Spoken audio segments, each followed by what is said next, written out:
I'm just putting the recording on now.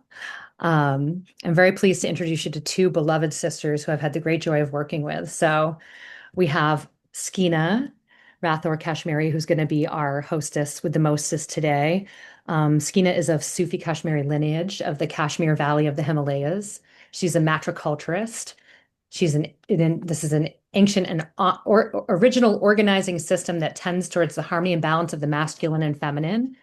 Skeena was born, raised, and lives in England, where she's been involved in community organizing since her childhood. She's held elected office. She's been in an international award-winning environmentalist movement. She's an author of Extinction Rebellion's Original DNA and co-founder of its Vision and Guardianship Circle. And she has a sense, in her own words, that her ancestors have entrusted her with the honor of serving the work of co-liberation, liberation with all of life as a web. Co-liberation maps living bridges of Indigenous wisdom with healing technologies of Western consciousness for deep decolonization, providing an energy system designed to liberate love and power with. Ka! And then we're joined by Emem, who Skeena will be interviewing, I guess, or discussing, holding court with today. Emem Okon is a biocultural leader, a grassroots mobilizer, a gender specialist, a social change activist. She has more than 26 years of successful leadership of grassroots campaigns in the Niger Delta region of Nigeria, which many of you probably know is one of the most threatened biodiverse, highly biodiverse regions on the mother continent of Africa, and has been subject to extractive industries for decades and decades. And in her role at Kebetkatche Women Development and Resource Center, she is moving and working with communities of women all through the Niger Delta, more than 30 different communities, different indigenous groups, around redistributing power around decisions made to their land and their place and their people. So I want to pass it over right now to my beautiful sister Emem, who's going to open up our conversation with a poem, and then we'll hear from Skeena and Emem together. Thank you for tolerating my introduction. Thank you, Suzanne. Good evening, everyone. It is about 7:19 p.m. in Nigeria, and I am joining this meeting from Port Harcourt. I welcome all of you to this session, and I want to read a poem titled The Phenomenal Woman, written by Maya Angelou. And I think this poem is very relevant to the topic of discussion today. So here we go. Pretty women wonder where my secret lies. I'm not cute or built to suit a fashion model size. But when I start to tell them, they think I'm telling lies. I say, it's in the reach of my arms, the span of my hips, the stride of my step, the coil of my lips. I'm a woman, phenomenally. Phenomenal woman, that's me. I walk into a room just as cool as you please. And to a man, the fellows stand or fall down on their knees. Then they swam around me, an hive of honeybees. I say, it's in the fire in my eyes and the flash of my teeth, the swing in my waist and the joy in my feet. I'm a woman, phenomenally. Thank you very much. Thank you and welcome once again.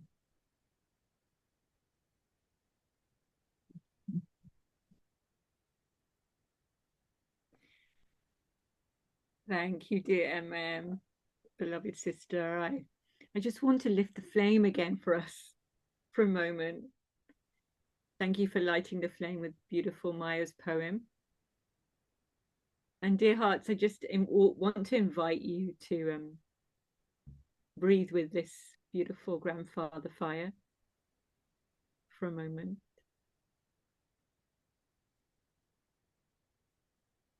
And may you feel that fire in your heart. and may our hearts welcome us. May your heart welcome mine and mine yours.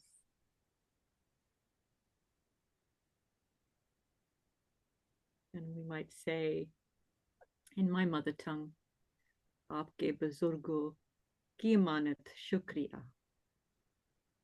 And that means for our ancestors, I give thanks and blessings. Thank you.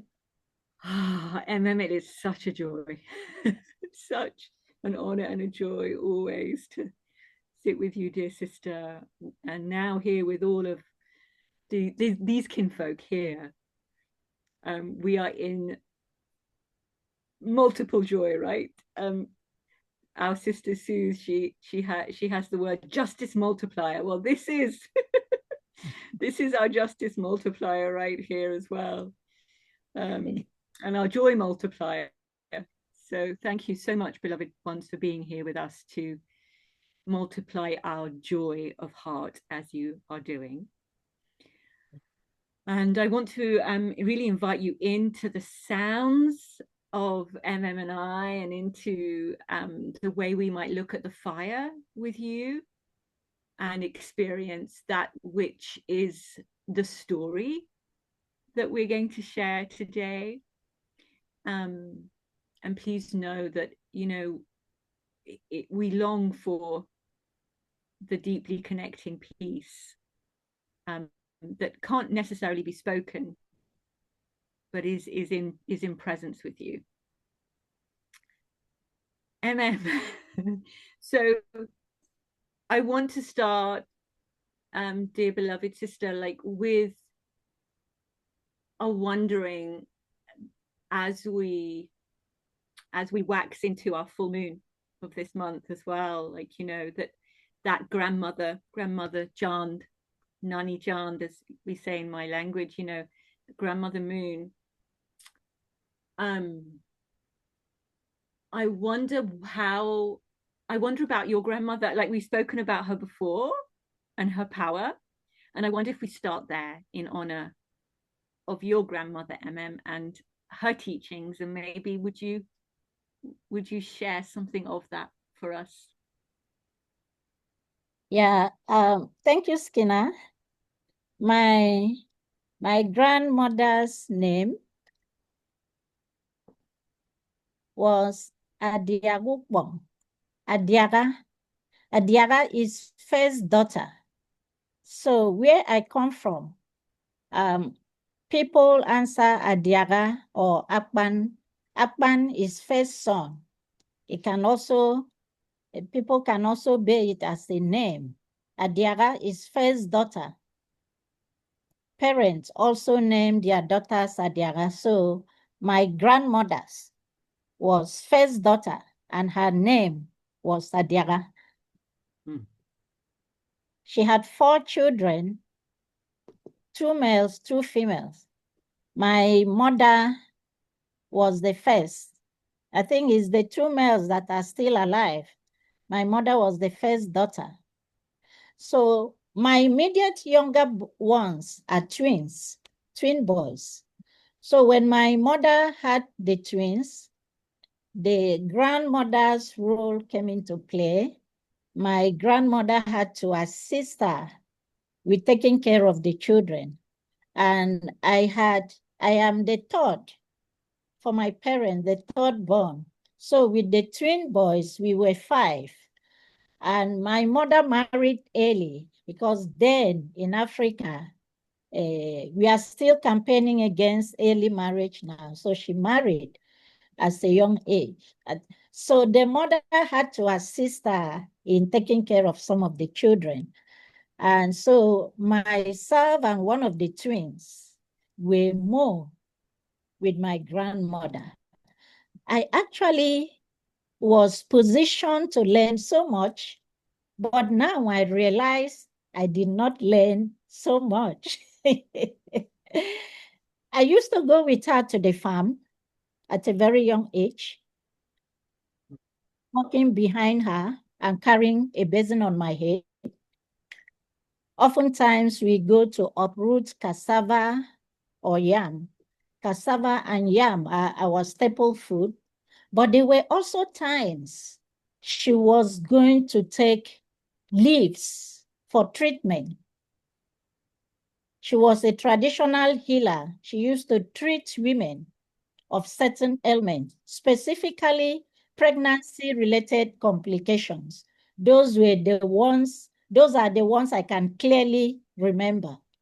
So we go into the bush, I will carry the basin, and she would be talking to the plants. I used to think she was talking to herself as a little child. I would wonder, why is she just talking to herself? She would behave as if I was not even there. Or rather, that is how I used to feel.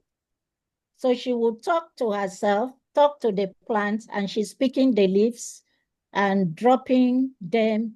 So when she stretched her hand, I would take the container close so that the leaves will be dropped inside the container. At times, she will uproot the roots. And then we will go home and she will prepare the portion for her patients. Some they will have to drink, some they will have to rub on their bodies. When I recall those instances, I regret that I did not pay too much attention to find out what those leaves were and what they used to do. But somehow, at least, I learned. And then there is something else. In the traditional days of the week, as we have Monday, Tuesday, Wednesday, in my dialect, we have added at a bow. So on one of those weekdays, women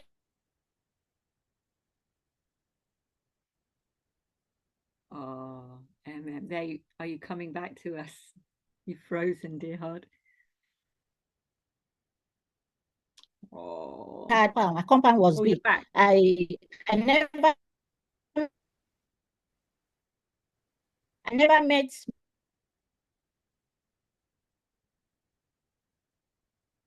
Oh, dear heart. Can you hear me? No, you're breaking up a little bit, dear Emem. We can hear you in and out, in and out. The last few sentences were a little bit in and out. Okay, I'm sorry. It's like the connection is unstable. So she used to have a lot of palm wine. And as I said, palm wine is the local wine tapped from the palm tree. So on a specific day in the week, women were not expected to drink palm wine. And I used to be the person that would go with the palm wine tapper. The palm wine is a clay pot. It's collected in a clay pot, tied on the tree up. So when the palm wine tapper comes, he climbs up the tree and he will let down the pots. So I used to stand and receive the pots and then turn the wine into a container. So when I realized that on those days, the palm wine tapper will take the whole wine away, I felt he was depriving my grandmother of the income she used to earn from selling the palm wine. So in my own little way, I rebelled against the practice of women not drinking. So I used to drink in front of the palm wine tapper. and the palm wine tapper had to report me to my grandmother. My grandmother said, no, the tradition does not affect her. She's still a young girl. She's yet to start menstruating. There's a way she put it in the local dialect. So the man murmured, kept quiet, and went away to me again, but he did not like it. But behind the scene, my grandmother drew my ear and told me, you should not drink again. But I continued drinking because I told her, why should he take everything? If you cannot drink, at least you should sell.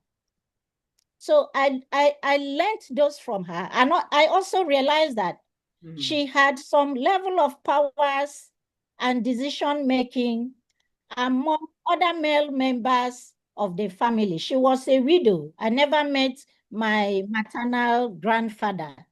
She was a widow, and she had a lot of influence, even until she died. I want to believe I took part of her spirit, which is still helping me to do the kind of work that I do. And when I remember those things, I feel I had the privilege to tap more from her wisdom, but I realized I did not get as much as I was supposed to get. But I was inspired as a little girl by the fact that she would take leaves from the bush and treat people. There is something else. My people used to carry out female circumcision. I resisted it. I never did not allow anybody to carry out that practice on me. And when I had my baby, it got to a stage where the women in the village said they will have to compel me to do it. And I also remember that my grandmother and my mother stood by me. They did not allow them to force me. Yes, they didn't. They were not happy that I resisted it, but they also decided there was no need compelling me to do something I did not want to do, because actually it is my body. Oh, wow. Oh, dear Emem, thank you so much. I mean, what an extraordinary story of power and resistance, and how your grandmother navigated a power over, Yes. from that which was being distributed as resource, but actually was being kept from the women somehow on certain, some decision, and for you to watch all that and then walk with that resistance and actually accelerate that resistance to where you are now, and not least from resisting the harm to your own body. Like, I know that takes such courage and faith in yourself, and that it also takes some grandmothering, energy.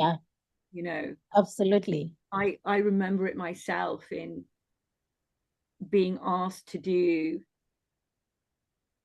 things that for me were compromising my feminine autonomy, my womanhood, my own sense of being in dignity, with the feminine, right?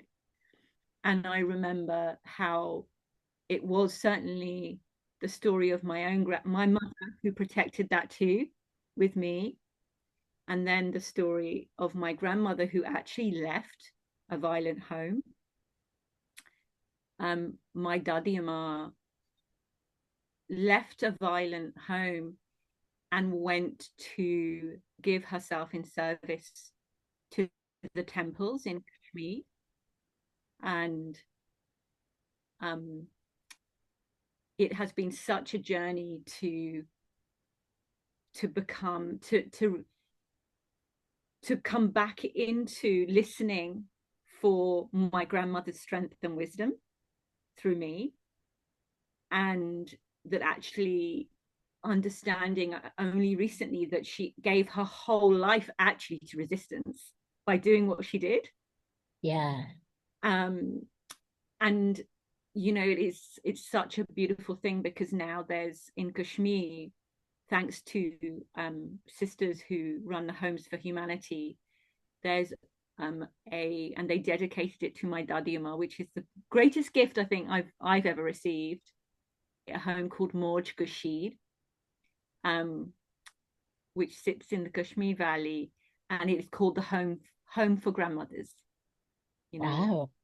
And it's this feeling, that we're having for, and this awakening, I would almost call it, around how until we home our grandmothers, and what does home mean? Making safe, until we make safe the grandmothering wisdom.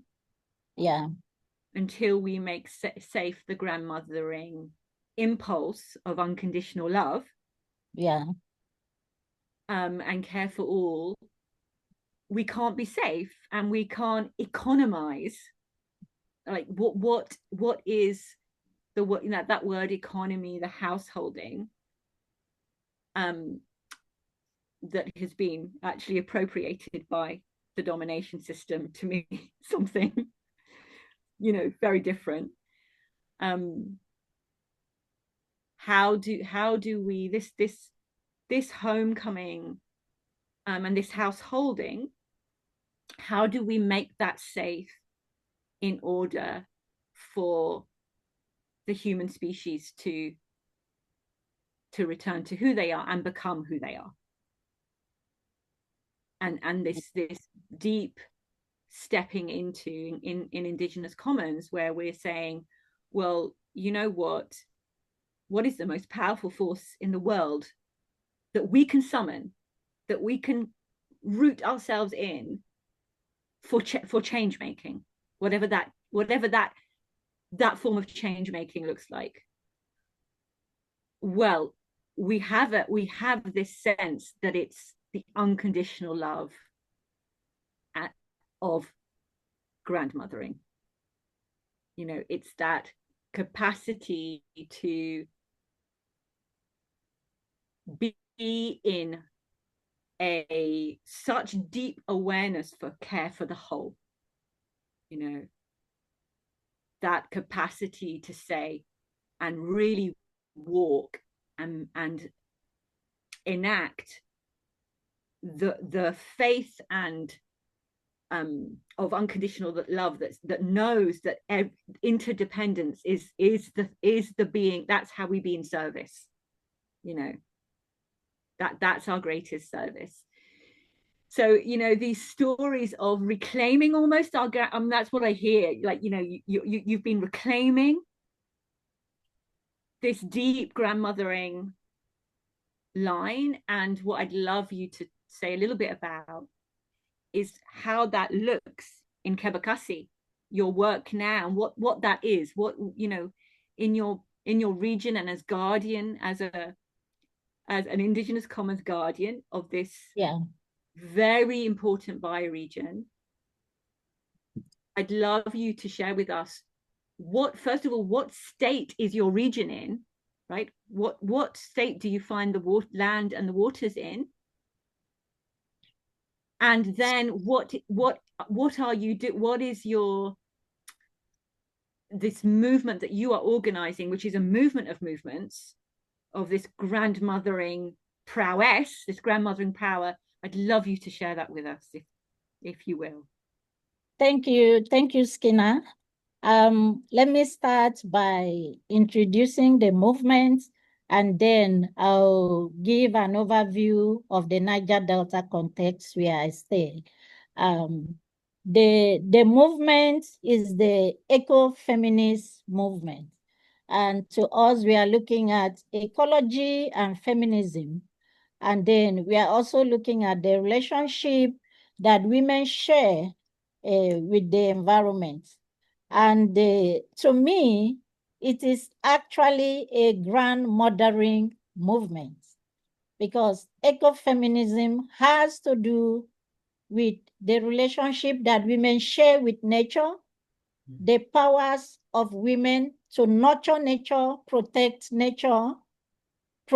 life, provide stability, support, as against people who see nature as a commodity and are doing business with nature and are placing profits over people and over nature and the ecosystem.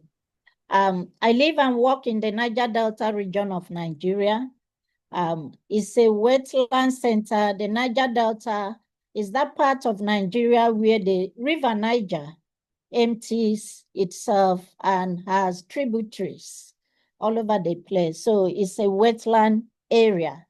And the Niger Delta has large deposits of crude oil and natural gas. So that is the attraction to the Niger Delta, the crude oil and natural gas.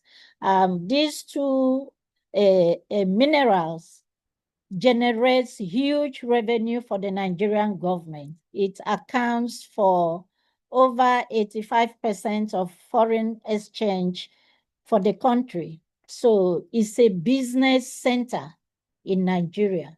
And because of the attraction, the extractive activity started in the 1950s, and the people then thought it was a good thing, is bringing good things to the people and the region. You know the way Africans value Europeans and Americans, we place high premium. So having these visitors in our place doing business was a privilege, interacting with them, giving them land, and also expecting good things to come out of the relationship. Till now, even with the devastation, that relationship is still held in high esteem. But the experience over the years is that the businessmen that came, the corporations, everything is generated to the center in Nigeria. That's the federal government, and not much attention is paid to carrying out activities to repair the damage that has been done to the land and to the people. And this neglect continued over the decades, and the people kept expecting, and it got to the stage a lot of people realized we have been deceived. There is corruption at different levels. A few people are benefiting from the business, but the people at the community level are suffering pollution. Land is polluted, river bodies are polluted, no access to clean water, the air is polluted because as the crude oil is being extracted, associated gases is released into the atmosphere, and these gases are toxic. So it's poisonous. It destroys the people. It affects people's health. So that is the situation that we are in. I started doing development work as far back as 1997. And before then, I remember when my grandmother started saying that cassava is braiding its hay. I did not understand as a child what she meant by cassava is a plant, is a stable food. And then this woman started saying it is braiding hay because the cassava plant at some point were stunted in growth. And then in her own way, she described it as it is braiding the hay. I never understood the implication. And then I also remember I used to see these huge flames of fire. And yes, they were gas flare, but we didn't also understand the implication. So when I started doing human rights awareness creation and development work in the communities, I worked with the Institute of Human Rights and Humanitarian Law, and I started the Women's Rights Desk. So engagement with women at the community level made me realize what environmental degradation means. So I learned from the women. When the women said oil, this oil is destroying our farm, and they will show you the oil. They will pick it because when it spills, it's not clean, it cakes. So they will pick it up with their bare hands and they will show you This has happened severally into our farmland. When it happens, it's difficult to plant. When it cakes, they go back to use their hoe to scrape the cake oil and bury it somewhere so they can be able to plant, and it affects the growth of the plant. The plant becomes polluted. So I started facing this, understanding the implications, and then from human rights, we started talking about environmental violence. And when I left the Institute of Human Rights and Humanitarian Law, I had realized that there was a lot of campaigns for environmental justice in the Niger Delta, but there was really no active platform for the women, particularly the community women. They were resisting the companies in their own way, in their local communities, but it was not out there in the media. There was one big action where Chevron used to operate. They actually shut down the oil tank farm for 11 days. I think that was the one that really attracted international media. So because of the need to make the contributions of women more visible, that was why we formed Kebetkatche. And the name Kebetkatche originates from two local words for swamp and river. Kebet is swamp, Kate is river. So to us, that translates to Niger Delta because it describes the wetland nature of the Niger Delta.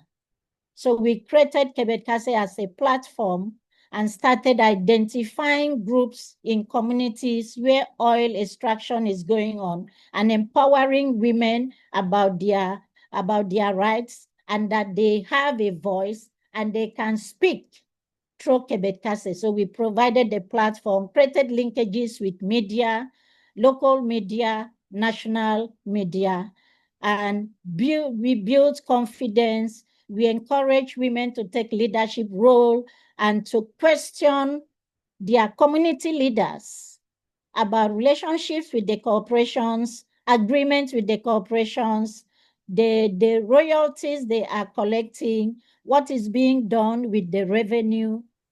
Community women started questioning. So Kebetkatche little by little started growing. It grew as a movement because many of those community groups have registered, officially registered with either their local government or with the Corporate Affairs Commission. So they are well organized. Some of those women have been recognized as leaders in their communities. Some of them have become female chiefs.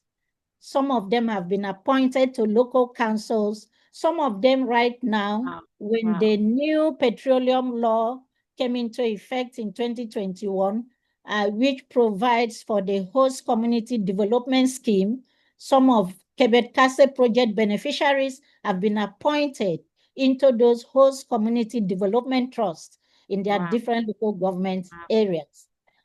Emem, I'm going to just thank you so much. I'm so sorry to interrupt you. Every sentence is like gold. But dear heart, we're just like looking at the overall time, and I'm just feeling for our other beloveds here and how we move together into a breakout room.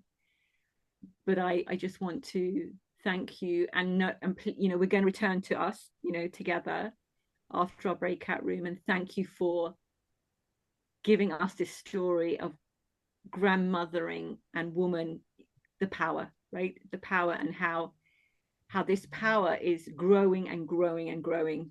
And thank you so much for your service to that, dear sister. It's incredible listening to you, Emem. I can really hear your grandmother and your mother just saying, I don't know, we're not going to be able to control this one. And just seeing your leadership so early on. And just for our guests to know, Emem would be too humble probably to admit many things about herself, but for 60 years now, she's been contributing to the reimagining of a parallel economy that's organized according to Indigenous values, but also now with Skeena's weaving in support for more than a year, really centering the notions of the feminine and the queering economy in that as well. And so it's a really profound move, and we're really hopeful to learn along with you on this call as well, how we might all contribute to that. So yeah, this is the part where we're going to go into breakout rooms. And obviously, you can see we could do a weekend with Emem. Maybe we'll all have to go to the Niger Delta at some point and just be in full. Yeah, Lakshmi's got the thumbs up. Um, I really want to go. So, in this piece of our program, we're actually inviting you to go in a reflection with each other, and then come back out and, come back out and share anything that you might want in the chat for Skeena and Emem if anything comes forward, but we come up with a little breakout room question as a prompt. And then you can also stay in the main room if you would like amazing Skeena to bring you into, we're going to do about an 8-minute breakout room. So we'll come back at the top of the hour, but a yoga nidra, which is from Skeena's incredible matricultural lineage as well, and her gifts that she brings to us. So your breakout room question is to introduce yourself in the context of what a grandmothering economy means to you. You'll be in there with 2 or 3 other people. You'll have about 8 minutes, and you can speak either from your family experience or a political analysis, but it could come from many different ways of understanding grandmothering. And with that term, we are inclusive of the ways of being a mothering species from any gendered or biological sex identity. So, um, I'm gonna put you in a breakout room, but if you want to stay in the main room and hang out and go into a restful posture with Skeena, just don't click on your breakout room invitation. Just resist the authority. And if you would like to go into the breakout room, you just accept that invitation. So I'm just going to bring those back up right now. So what I'm going to do is open the rooms, and you will be invited. I just have to assign, welcome, Gio. I just have to assign you to a room because you joined us a little bit late. But if you'd like to stay, please feel free to do not click that button. It's the only way we could figure out how to do and opt into just one breakout room. I'm hearing many. Okay, there we go.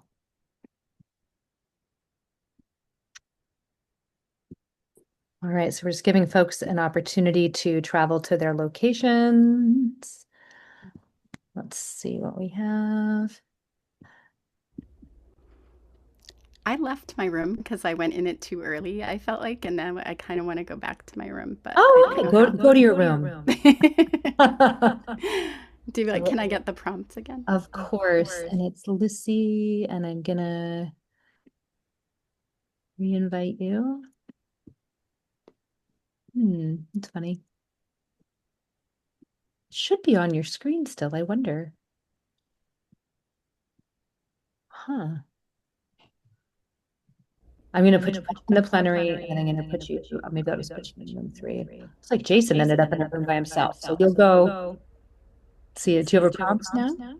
Yeah, I do. Okay. Great, you'll be in there with awesome Jason.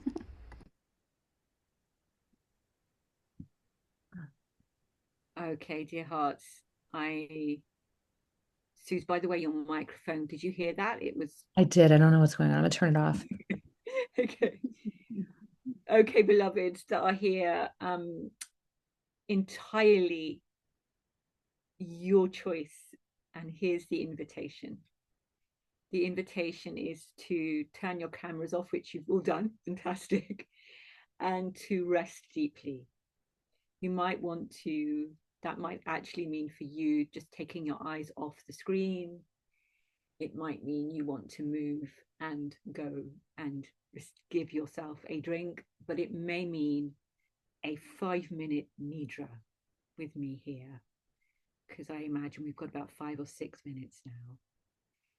And so, beloveds, if you are here and listening, I will stay on screen so that I can be awake in this way for you as you rest. But with thanks to Himavad also known as Siddhartha, Mother Goddess of the Sky, known by the English-speaking ones as the Himalayas. I bring you this deep practice of reconstellating ourselves in the wisdom of rest and the Mahavidya, the Mother Goddess, Dhumavati. Dhumavati is the smoky one, and the wisdom of forgetting the world for this moment. So as you rest now, that invitation is to become as comfortable as you can in your body, in the way you are sitting or lying or leaning somewhere, and starting to feel how the breath also becomes more comfortable. So starting to notice how body and breath meet earth body and air body, and knowing that we are all the elements. As we rest with fire, we rest with the no space of the ether, we rest with our waters, swimming inside us and the waters, the river ones, the sea ones that we have been by, that remember us, the ones that grew up our ancestors and the ones that continue to grow us. And the breath might release even more. There may be a yawn or a roll of the shoulders to something that releases even more, is the invitation here.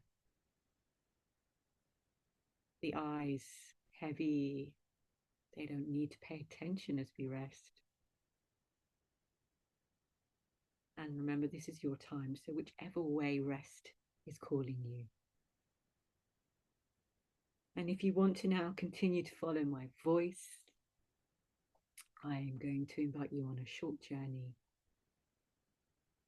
around your resting body, and we will start at the heart. So giving thanks as your heart breathes fully and rests in the chest in its full expansion, in its full right of being. The heart alive, magnificent, radiant, magnificent, radiant heart. And as we do that, we might feel how that radiating heart of rest is glowing, that it's spreading that through its breath through the body. So the heart transmitting this rest into your waters, this rest into your fire, this rest into your earth bones, this rest into your air, this rest into the nothing space, the empty space that you are, all fully resting. Yeah. And from there, feeling the feet, the knees, the hips, the lower back, the spine, the ribs, the shoulders, the neck, the jaw, the cheeks, the eyes, the forehead, the crown of the head, the back of the head, all resting. All of these places of skin and bone upon your waters and upon your fire, all resting. The breath resting even more. Ah, And dear hearts, I'm going to give you a little moment now for any whispers from all that is beyond and from all that is within to be with you. I'm going to give that moment now.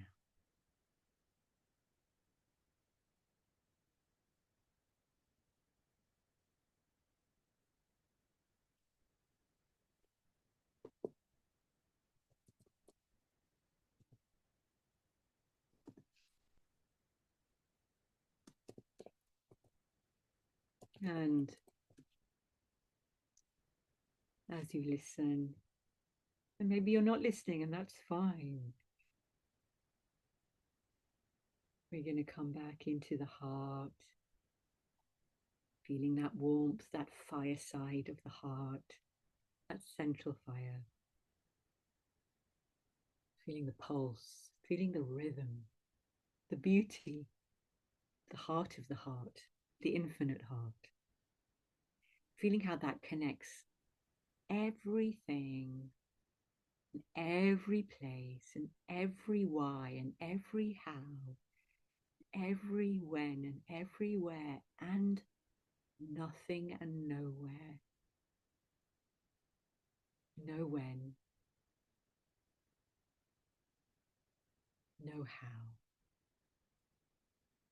Those polarities of no and nothing, and emptiness, and the other, which is full and mattering and has place, has time, has how, has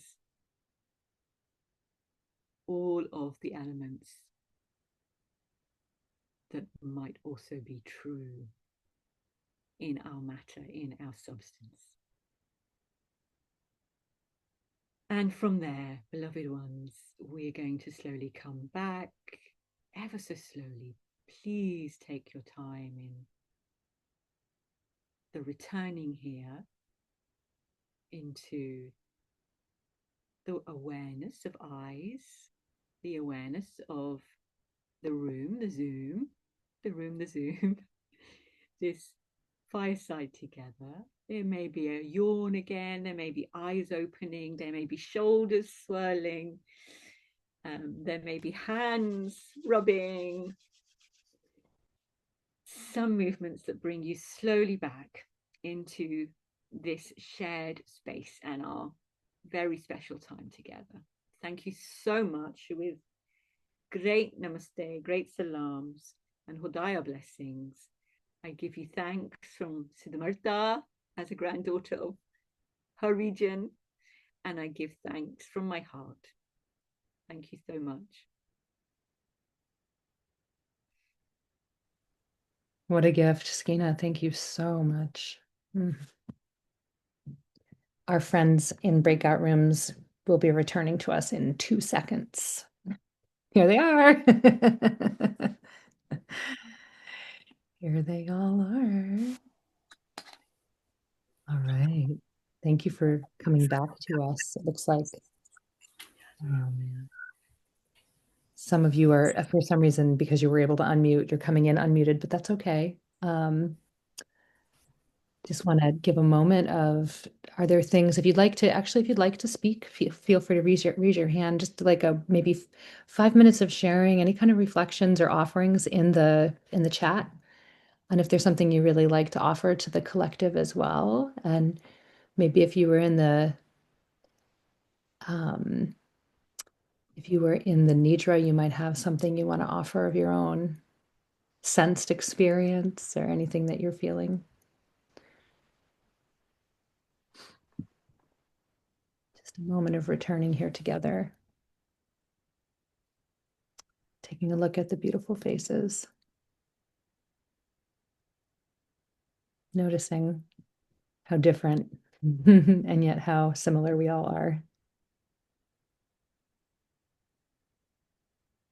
Thank you. Thank you so much.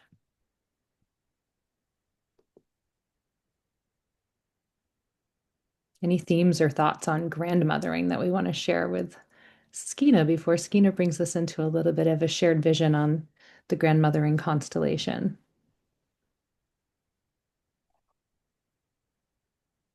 I'd just like to say, oh, Go ahead, Lakshmi.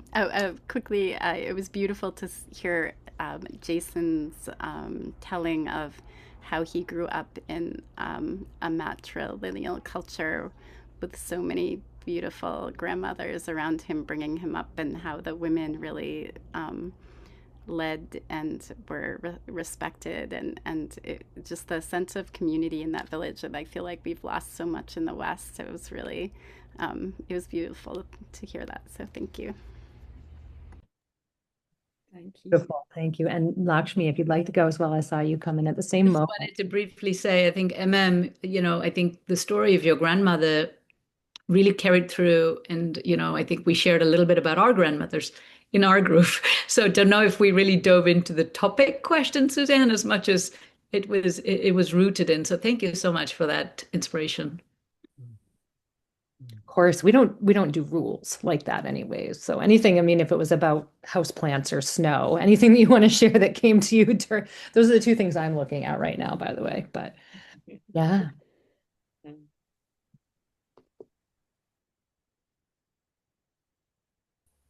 Um, I wanted to share a little bit. Moko had a really nice reflection at the end about this idea of grandmothering and also how sometimes over nurturing can also be constrictive and not allow us to prepare for our own sustainability. So also thinking as grandmothering as, yes, of course, it's very nurturing, but also a force that prepares you to be by yourself and be able to sustain the teachings forward and pass them forward. So really not forgetting about that part of how that to me brought up the word sustainability and really being able to then pass on that knowledge, which is at the end, I think what our grandmothers expect for us. They want us to be able to thrive and survive in community, but also that even when they pass on to the next life, that they can trust in our ability to keep on the message.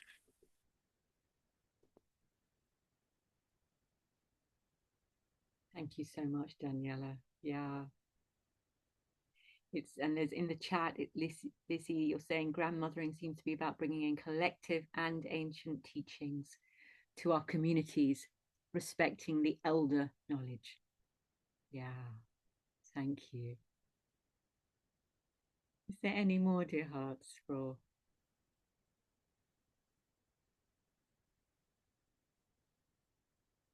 So, I know that there's some things that you really did want to share around the activities, right? The Kebetkatche is with, and I wonder if we can do that and share the grandmothering constellation, that we've been also working on together. So like the micro, how I'd love you to share that microcosm of, and I would love to come back in and talk about something at the meso and the macro level as well around this. What are we speaking about when we're talking about the grandmothering constellation? I'd love to give that voice, yeah. But Emem, do you want to come in, dear sister, and say some things? Yeah, I would like to share briefly. I know we don't have much time left, so I'll share briefly and then I'll allow you to do the conclusion. So briefly about just a bit about what we do, looking at issues of food insecurity and all that. Grandmothers always like to give a lot of food. So we used to eat and eat, and my father was not happy about that. I think that was what led to when I said my grandmother said cassava was breeding hay, was because my father used to complain about too much food. And then my grandmother used to say there is enough food in the farms. So when she started saying cassava was breeding hay, my father said, I told you, and you said that there will never be a time that we won't have enough food. So now the challenge we are experiencing now is food insecurity as a result of the pollution and the climate crisis. And the movement we are building is also looking at how can the women promote food, healthy food, not polluted food with chemicals as fertilizer and all that. So we are training on agroecology. We are training, we are carrying out mangrove restoration because the mangrove forest has been depleted. We are carrying out mangrove restoration. We are training on agroecology. And we are also looking at what can women do about the pollution. So we are getting the National Oil Spill Dictation and Response Agency to train the women on community-based remediation. What can women do on their own to address the pollution in their local context so that when we plant, we know that the crops we are growing is healthy food, that the pollution is not there while we continue to campaign for government and the corporations to remediate the environment and restore the ecosystem. So that's part of the grandmothering role, looking at how do we heal? How do we heal the land? How do we heal the people? How do we promote self-care among the women? How do we take care of the people that are already sick because of the pollution? And that also leads me to sharing about the Women Climate Assembly. The Women Climate Assembly is one of the biggest gatherings that we have every year in the Niger Delta, bringing women together to discuss how we are being impacted by the climate crisis and also by the extractive activities, because the gas flaring, the release of toxic gases into the atmosphere is causing global warming that causes climate change. So what do we do to address this? And holding the climate assembly has really revealed the coping mechanisms of women in the local communities and how they are already taking actions to adapt to the expanding climate crisis. And what we are doing is really also reflective of the grandmothering initiative of the Indigenous Commons. And each time my role as a guardian in the Indigenous Common enhances my activities in Kebetkatche because it's like a mirror.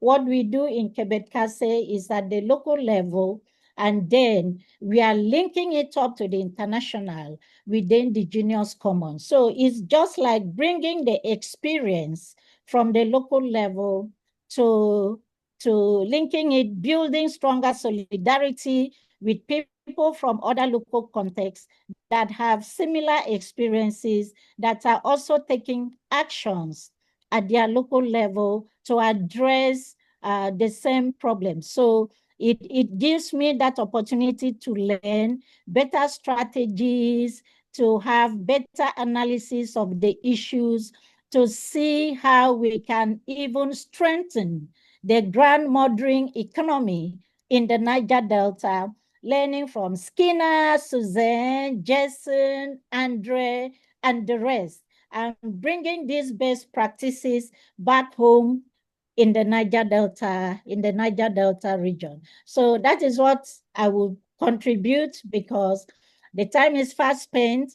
And I want to say that I had articulated some of my thoughts in a PowerPoint. I will share it later with Skeena and Suzanne, so that some of the things I did not have opportunity to say, you can see it in the PowerPoint.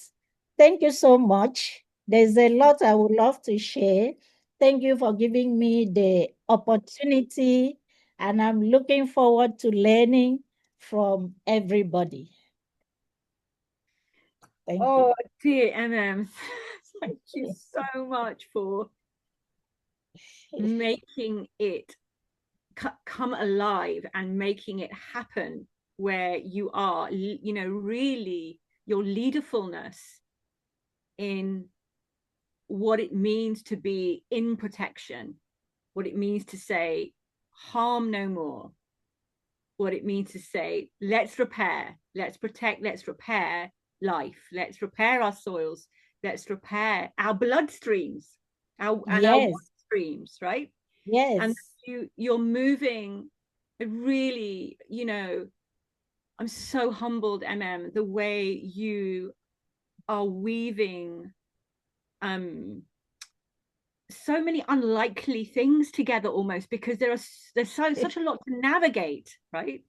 So many aspects of moving through the colonization process means there are hurdles and places that need to come together that are very difficult to bring together, right? And I think this is what is the macro piece in Indigenous Commons, where we have this phenomenal, because I'm thinking about how you started, right? Maya's phenomenal woman, right? Woman. We have this phenomenal field of these 7 bioregions who are in such pluriversal beauty. You know, we've got our brother Jason here, our Maori brother, and we have all this wisdom in difference, you know, that is so has so many ways of knowing and being, right? And we are daring to attempt to bring all of that together and into a grandmothering container, you know. And I just want to speak for a few moments about what is that vision. That vision is something I believe is actually in a huge morphic resonant wave across our earth. I think something is rising in the remembering of our Indigenous cultures for all of us, whether we are from north, south, east, west, right? And that I want to describe the grandmothering like that there are 4 directions, and there are many more, right? There's a 360 as well.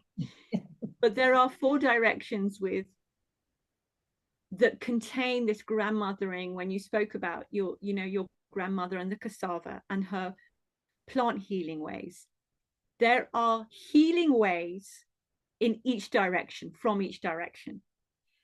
And the grandmothering constellation is, what if we brought those healing ways into a constellating, right? That was then able to offer a way, just as we look to the stars for their constellations, and just as we look into a mycelial network in the earth, what if that was giving us a mycelial rhizome network, right? And what if that was giving us a starscape that we could be guided by too? And that's what we mean by stepping forth to reclaim these Indigenous knowledge systems that rest in the grandmothering principle, that deeply know what a grandmothering economy is, which is a deeply egalitarian way of organizing and distributing for life, right? Sorry, I'm just, the bells the bells are going. I think that's all confirmation. But matriculture and the grandmothering is about bringing into intergenerational balance, gender balance, and saying to each other, we get to decide how we distribute resources for life ways, for repairing life and protecting life. And this is both a very old knowledge way of how humans organize, and it's also a way that's being guessed at through places like you've just described, Emem, you know, direct democracy, citizens' assemblies and people's assemblies, holocratic organizing principles. These are all systemic designs that are embodiments, modern embodiments of matricultural organizing that are create power with instead of power over. And so I wanted to just let people know that the Indigenous, what we're doing and what we're inviting you to in kinship is to wander with us, but also to make the mattering with us of this parallel economy. But it really isn't, we're using the word economy as a way to transition, because it is not an economy, folks. It is really much more than that. It's a constellating of our relationships. It's a becoming a human family again. It's returning to a kinship worldview. It's a remembering what that's like. And it's a remembering how we do that together. And then, of course, that creates a transformation in how we hold our wealth that come in many forms, including money, right? And the last thing I wanted to say is something about the kin making and the kinship returning in that. And our dear sister Suzanne, who has both embodied and has been calling forth her kin, you know, of European lineage, but all lineages, to make this journey of kinship return, to rematriate with their stories and their songs and their dances and their ways of remembering who we are as human beings. And I guess we're here also with you all today with the question, a very real question, a very direct question of, will you come with us? Will you walk with us somehow, you know, in this kinship return? Yes, Lakshmi's like, you know, and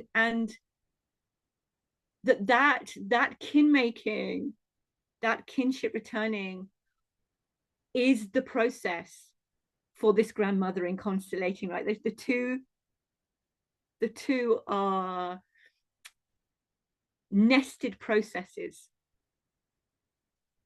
We return to our kinship worldview, we return to our kin making ways, and in that return we get to lift ourselves into the unconditional love force and life force of what a grandmothering constellation is, because we leave behind this competitive undercare.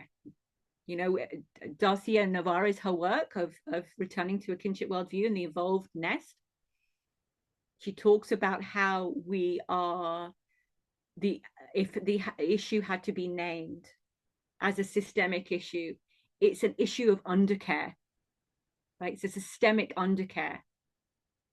And we get to return to, and I love, Daniela, that you actually also said, you know, it's not, there's not an overcare here. There's something that needs to come into balance and harmony. There's an equilibrium to find around our care, right? And so here we are with you in our kinship longing and in our visioning, wondering what your dream is for that kinship returning, wondering what your dream is. And I'm so glad, look, you know, some of you, Lakshmi, you said, we talked about our grandmothers. Yeah.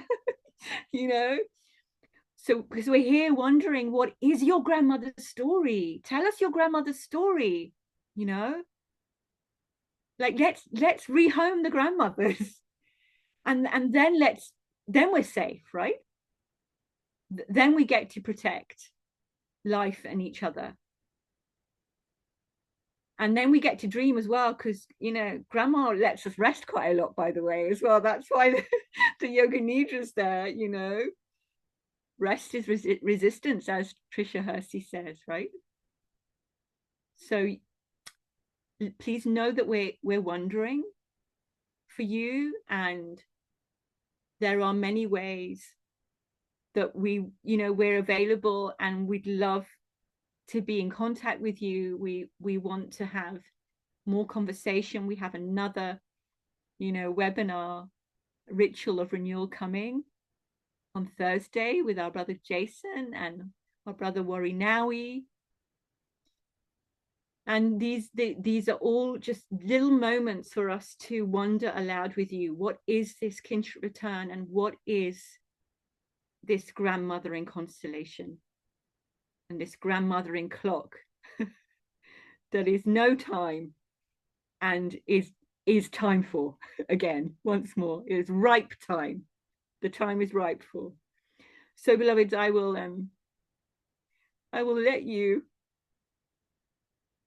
wonder now without this this talking at you, and I'm going to close with a little prayer, as we do in our Indigenous commons.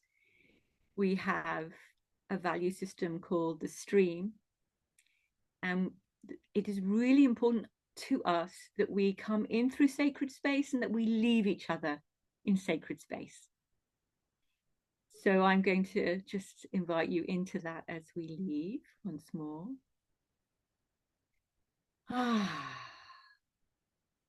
So in that, I once again invite you into this heart space and into the presence of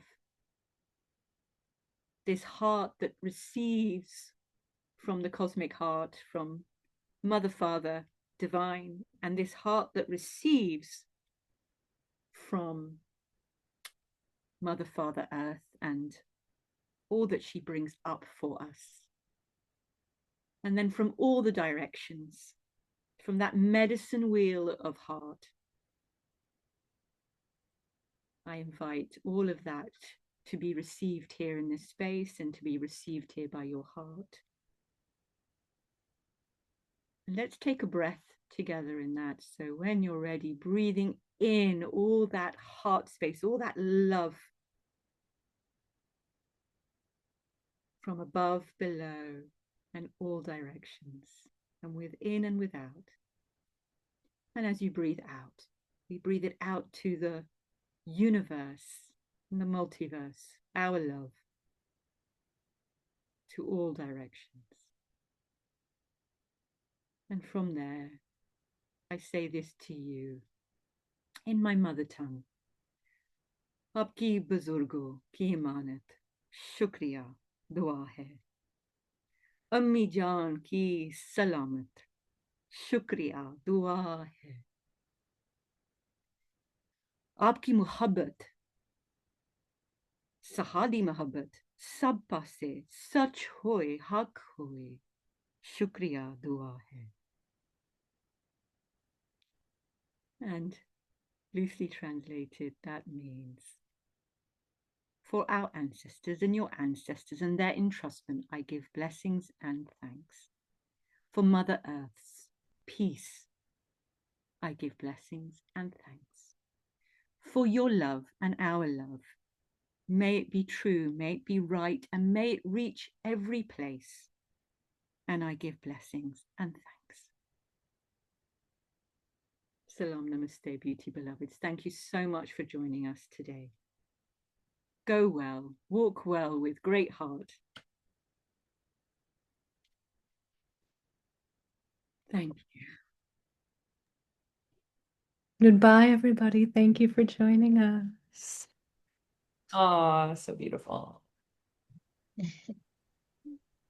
Goodbye. Oh, wow. Goodbye, Skeena. Goodbye, Suzanne. Thank you, Emem. Do you want to Goodbye, do a little sharing of what you felt worked well before you go, just so we have a little quick recorded deep? Oh, hang on one second here.